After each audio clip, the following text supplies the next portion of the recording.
Hello বন্ধুরা, সবাই কেমন আছো? আশা করি সবাই খুব ভালো আছো। পটলের এই রেসিপিটা আগে আমি অনেকবার দেখেছি, বাট আমি কখনো ট্রাই করিনি। আজ ফার্স্টবার বানালাম আর তোমাদের সাথে শেয়ার করব খেতে কী রকম হয়েছিল। প্রথমে পটলগুলিকে ধুয়ে এর মাঝখান থেকে বীজগুলি ছাড়িয়ে নেবে। তারপর একটা পাত্রে রেখে দেবে সবগুলি বীজ। তারপর এর সাথে পেঁয়াজের কুচি, মরিচ, রসুন আর সাথে দিয়ে দিয়েছি সরিষা।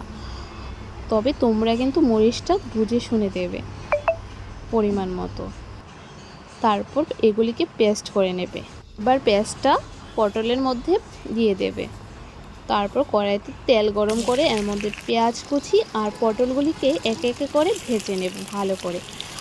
আর সাথে দিয়ে দেব পরিমাণ মতন জিরে, ধনে, লবণ আর হলুদ আর একটু চিনি দিয়ে দিয়েছি। এবার পটলগুলিকে দু পিঠ ভালো করে ভেজে নেব। ভাজা হয়ে গেলে পটলগুলিকে তুলে নেব। তারপর ওই তেলেই একটু জল দিয়ে দেব আর সাথে দুটো এলাচের গুঁড়টা আর কাঁচামরিচ দিয়ে দেব, তাহলে স্মেলটা ভালো আসে।